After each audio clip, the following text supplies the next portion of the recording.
Hola alumnos, ¿cómo les va? Bueno, acá vamos con la segunda parte de lo que es esta unidad 5, que son las excepciones cambiarias. ¿Sí? En primer lugar, bueno, cuando hablamos de excepciones, decimos que son todas las posibles defensas que podría introducir el demandado, ya sea para cuestionar, ¿sí? Ya sea a través de un hecho impeditivo o un hecho extintivo, la pretensión del actor. Es decir, el demandado en el juicio ejecutivo, ¿sí? En realidad esto también vamos a ver que también podría interponer defensas en el juicio ordinario, pero bueno, en el juicio ejecutivo podría o no comparecer, o si comparece podría allanarse y pagar, o bien interponer alguna defensa. ¿Sí? Es decir, frenar, cuestionar, o ya sea la legitimación activa del portador, o bien decir que él no es obligado cambiario en virtud de alguna cláusula, o bien porque está caduco, porque está prescripto el título de crédito, porque no se levantó protesto, porque no cumple las formalidades, etc. Tenemos que ver que en lo que es el proceso cambiario, esto un poco se lo señalé en lo que es acciones, si el proceso cambiario va a estar regulado tanto por lo que es nuestro código de rito en el artículo 545 y en lo que hace a las excepciones el 547 puntualmente, y el decreto ley y la ley de cheque. ¿Por qué? Porque hay muchísima legislación en materia de fondo que es fundamental, ¿sí? Al momento de saber las excepciones. Si yo, por ejemplo, planteo la excepción de prescripción, me tendré que atener a los plazos de prescripción que plantea puntualmente para la acción directa, habíamos dicho, de 3 años, para la acción de regreso 2 años, para la de reembolso 6 meses, 3 años, 1 año y 6 meses para el decreto, para el pagaré y la letra de cambio, mientras que en la ley de cheque habíamos dicho que todo es 1 año. ¿Sí? Podría plantear una caducidad y para saber si caducó o no caducó, voy a tener que ver el artículo 57 del decreto ley. En virtud de esto y de que el proceso cambiario está regulado por ambas normativas, acá tenemos cierto debate, si se quiere, de si en el proceso ejecutivo, que habíamos dicho que es mucho más célere y que está habilitado por el decreto ley en el artículo 60, yo podría plantear una exceptio doli o una exceptio de mala fide, que vamos a ver que están reguladas en la ley, ¿sí? Puntualmente. Tenemos, por ejemplo, Jungen Bass que dice, sí, claro, porque la ley es suprema en relación al código de rito y por lo tanto nada obsta a que yo pueda plantear ciertas defensas o por ejemplo defensas causales, ¿sí? Que yo en un juicio ejecutivo pueda interponer una defensa causal entre las personas inmediatas, entre el librador y girado aceptante, endosante y endosatario, que tienen un instrumento y que puedan interponer una defensa, no obsta que no se puedan interponer en un juicio ejecutivo. Sin embargo, cabe decir que la doctrina en la jurisprudencia local y acá en lo que es Córdoba, la mayoría se lo va a rechazar, casi nadie le va a admitir esta cuestión. Hoy por hoy tenemos como algo muy interesante con lo que pasa en el pagaré de consumo, ¿sí? Pero bueno, eso es para hacer un paréntesis, en donde si se quiere se estaría discutiendo la causa, pero bueno, la mayoría de la doctrina en la jurisprudencia local no les admitirían ninguna de las excepciones que no sean de las nominadas o taxativamente expuestas en el 547, ¿sí? Esto simplemente para que estén al tanto. Entonces decimos que vamos a ver que las excepciones, ¿sí? Las excepciones en definitiva las podemos clasificar desde el punto de vista formales o procesales, que son las que tiene el código de rito, como les dije, están nominadas en el 547 del CPC, y tenemos litispendencia, falta de personería, incompetencia, cosa juzgada, inhabilidad de título, entre otras. Mientras que tenemos las que son materiales o sustanciales, y acá hay una doble clasificación. Las reales o absolutas y las reales o personales y las absolutas o relativas. Cuando hablamos de las reales o personales, esto va a tener en cuenta, ¿sí? Justamente es desde el punto de vista del obligado. Si hablamos de las reales, son oponibles a todos los portadores, mientras que las personales son las excepciones oponibles a determinado portador, ¿sí? Entonces, reales o personales, dependiendo si son oponibles a todos los portadores o a determinado portador. Mientras que si hablamos desde el punto de vista del sujeto activo, de las absolutas o relativas, son aquellas que pueden hacerse variar: absoluta por todos los deudores o relativas por determinado deudor. Y si mezclamos estas 4 clasificaciones, vamos a tener lo que es la clasificación cuatripartita, que ahí les mandé en el cuadro, ¿sí? Vamos a tener las reales y absolutas, es decir, que se pueden oponer reales, se pueden oponer a todos los portadores y por todos los deudores. Tenemos una inhabilidad de título por nulidad de la cambial o porque le falta algún requisito esencial, ¿sí? Esto se podría oponer por todo deudor contra todo portador, sea quien sea. Luego tenemos las reales y relativas. Es decir, ¿cuáles son las reales? Las oponibles a todos los portadores, pero solo por determinado deudor. Y en este caso lo podría interponer un determinado deudor contra todos si una incapacidad del deudor, un vicio en el consentimiento de ese deudor, se le viene a ejecutar a ese deudor contra todos los portadores, podría decir, no, yo era incapaz, ¿sí? O yo no tuve vicio en el consentimiento. Luego tenemos las personales y absolutas, es decir, que se pueden oponer contra determinado portador, ¿sí? Y se pueden hacer valer por todos los deudores. Y acá tenemos una falta de legitimación del portador, la exceptio doli y la de mala fidei. Es decir, cualquier deudor podría interponer contra un determinado portador que ese determinado portador no logra demostrar la cadena regular de endosos, ¿sí? O bien que ha actuado de mala fe, o bien que ha actuado con culpa grave. Y por último tenemos las personales relativas, es decir, contra determinado portador por determinado deudor, ¿sí? Que son las excepciones causales, es decir, las que vinculan directamente a ellos, ya sea un pago, una quita, una espera, una excepción non impleti contracto, es decir, yo te pido, te voy a ejecutar un pagaré que firmamos en virtud de un boleto de compraventa y el demandado me opone una excepción de incumplimiento contractual. Yo no cumplí porque vos no cumpliste, ¿sí? Esas son personales y relativas, entre un determinado deudor contra un determinado portador.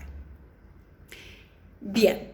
Entonces tenemos esta clasificación. Ahora, lo que nos interesa puntualmente es, dentro de la normativa cambiaria, cuáles son las reglas en materia de excepciones. Bueno, en primer lugar tenemos que la norma madre, si se quiere, en materia de excepciones, tenemos que es el artículo 18 del decreto ley, que nos sienta el principio general y la excepción.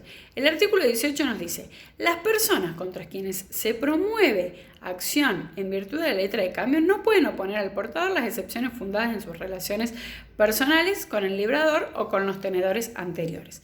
Este es el principio general, ¿sí? De acá vemos la cuestión de la autonomía y la abstracción. Yo no puedo interponer defensas personales, ¿sí? Ni contra el librador ni con los tenedores anteriores, habíamos dicho, a menos que el portador, al adquirir la letra, hubiese procedido a sabiendas en perjuicio del deudor demandado. Entonces, la regla es que yo no puedo interponer defensas personales en lo que es el juicio ejecutivo, y así me lo establece la ley, pero sí voy a poder, pero la ley cambiaria me habilita a que pueda interponer defensas de tipo personales cuando el portador ha actuado de mala fe, es decir, cuando hay mala fe del portador. Yo, portador, adquirí la letra justamente a sabiendas, hubiese procedido a sabiendas en perjuicio del deudor demandado.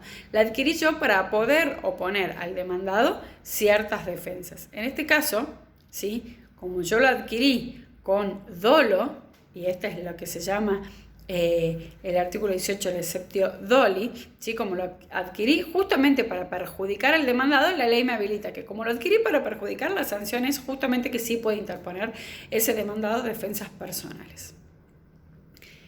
Otra de las reglas que podemos decir en materia de excepciones que tiene el decreto ley y la ley de cheque, vimos que están establecidos los requisitos, ¿sí? En el artículo 2 del decreto ley, 102 para el pagaré, y en el artículo 2 de la ley de cheque habíamos visto los requisitos esenciales y los naturales.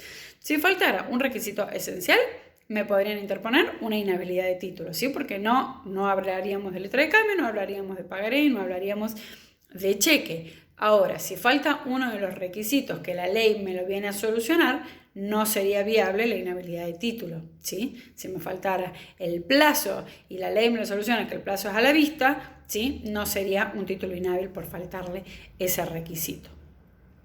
Sí, de última, esto es cuestión procesal, deberé preparar la vía ejecutiva, ¿sí? Para cumplimentar los requisitos que le falta y luego interponer.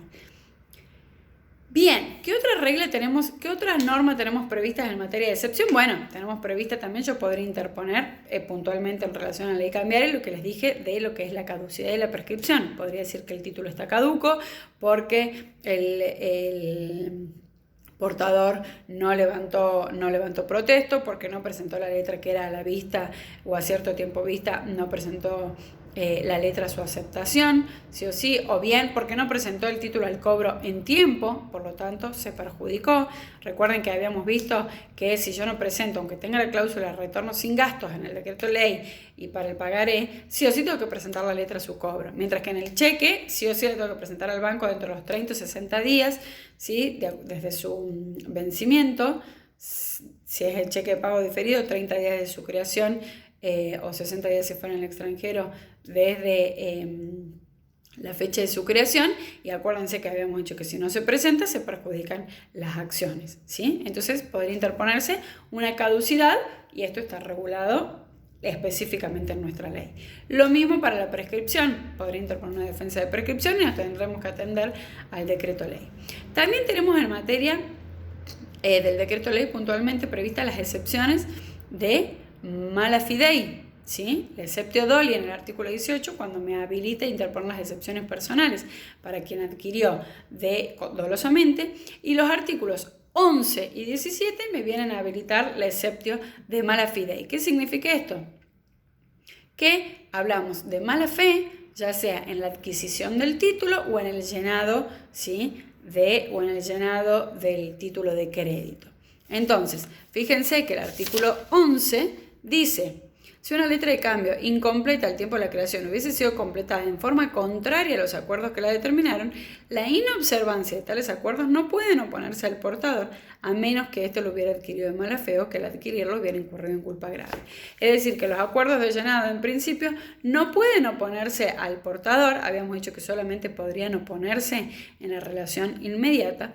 Ahora, si este portador actuó de mala fe o con culpa grave, sí nos habilita. Esa es la excepción de mala fidei.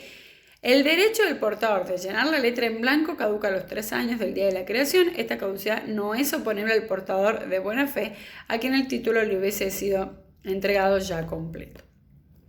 Y les dije que el artículo 17, en el último párrafo, ¿sí?, nos dice: si una persona hubiera perdido por cualquier causa la posesión de una letra de cambio, el nuevo portador que justifica su derecho en la forma establecida en el párrafo anterior no está obligado a desprenderse de la letra, sino cuando la hubiera adquirido de mala fe o hubiera incurrido en culpa grave. ¿Sí? Es decir, que si yo adquiero por cualquier causa la posesión de una letra de cambio, dice, y puedo justificar mi legitimación, no tengo por qué devolverla, salvo que sepa a sabiendas, ¿sí?, con culpa grave o mala fe, que se perdió, la adquirí y la ejecuté, ¿sí? También tenemos en los artículos 19 y 20, fíjense que también acá nos viene a regular lo que es el endoso en procuración y el endoso en prenda, y también nos habla de las excepciones, ¿sí? Fíjense que el artículo 19 nos habla del endoso en prenda, y nos dice, el segundo párrafo, los obligados no pueden oponer al portador sino las excepciones que hubieran podido oponer al que endosó primero a título de mandato. Acá recuerden que decíamos que solo podemos oponer entonces al endosante en procuración, o sea, solo podríamos oponer las defensas que tuviéramos en contra del endosante en procuración. Y el artículo 20... cuando habla del endoso en garantía, los obligados no pueden invocar contra el portador las excepciones fundadas en sus relaciones personales con el que hizo el endoso en garantía, a menos que el tenedor al recibir la letra haya procedido con conocimiento de causa en perjuicio del deudor. Siempre que yo obre de mala fe o con culpa grave, la ley justamente me va a habilitar a que yo pueda interponer las defensas personales, que son las que quería que en realidad que me puedan interponer el demandado las defensas personales que el portador quería evitar, ¿sí?, justamente por la mala fe. En definitiva, no les quiero hacer un berenjenal. Sí o sí, ¿qué me interesa que sepamos de las excepciones? Que sepamos que en el juicio ejecutivo en Córdoba tenemos el 547 que puntualmente nos habla de la inhabilidad de título. Puedo cuestionar los requisitos solamente formales del título. ¿Y cómo sabré? Y tendré que ir a ver si la letra de cambio en el artículo 2 cumple los requisitos, en el 102 para el pagaré y en la ley de cheques. Si no cumple con los requisitos esenciales, será procedente la inhabilidad de título. El 547 también me habla de falta de personería. Esto cuando procede. Falta de personería procede cuando esté cuestionada la capacidad del actor o del demandado o la representación no sea suficiente. Y acá recuerden, nos vamos a la bolilla 2. Capacidad y representación, ya sea que el poder no era suficiente, no tenía facultades especiales o se extralimitaba en el poder. Nos habla de prescripción. Acá me toca ir a la ley cambiaria para saber los plazos de prescripción. Nos habla de falsedad, ¿sí? También, pero acá siempre va a ser una falsedad material, es decir, que el título esté adulterado, ¿sí? O que no sea auténtico. En este caso, ¿cómo hago? Lo voy a tener que relacionar con el artículo 88 del decreto ley, que me habla de lo que es la adulteración. Pero a su vez también tengo excepciones, que es lo que quiero que quede claro, también tengo excepciones, ¿sí? Que están previstas particularmente en lo que es nuestra ley, ¿sí? Cambiaria y la ley de cheque. ¿Cuáles son estas? Y la exceptio de mala fidei, la exceptio doli, que están previstas entonces en el artículo 18, 11 y 17, ¿sí? La excepción causal, que se podría interponer siempre en la relación directa e inmediata. Quiero saber si me estoy olvidando algo. No, básicamente me interesa que sepamos esto, ¿sí? ¿Cómo quedaría el cuadro de las excepciones, las clasificaciones, entonces procesales y desde el punto de vista material y cómo se conjugan estas relaciones? Desde lo que es lo cambiario, me interesa que hagamos hincapié fundamentalmente entonces en los artículos. Vamos a ir por orden para que no se les haga lío. Artículos 11. Artículos 11, 17, 18, 19, 20, ¿sí? Que les habla ahí de las excepciones. Artículo 88 que nos habla de lo que es adulteración. Y repasamos, porque nunca viene mal, los supuestos de caducidad cambiaria del artículo 57 y artículos 96 y 97 en el decreto ley. Y artículo 61 en lo que es materia de cheque, prescripción en la ley de cheque, ¿sí? Espero haber sido claro. Entonces con este videito más el anterior de las acciones cerraríamos la parte de cambiaria. Para mí acá es como cuando se terminan de entender varias cuestiones de las que veníamos hablando. Y bueno, les insisto que me encuentro a disposición de ustedes para todo en lo que les pueda ayudar y después, bueno, vemos los casos prácticos que les envié. Sigan trabajando y bueno, nada, les mando un fuerte abrazo. Nos estamos viendo, espero que pronto y si no, bueno, por este medio. Ustedes me ven mucho, perdón, pero bueno, me encantaría verlos, sepan. Nos estamos viendo, un beso.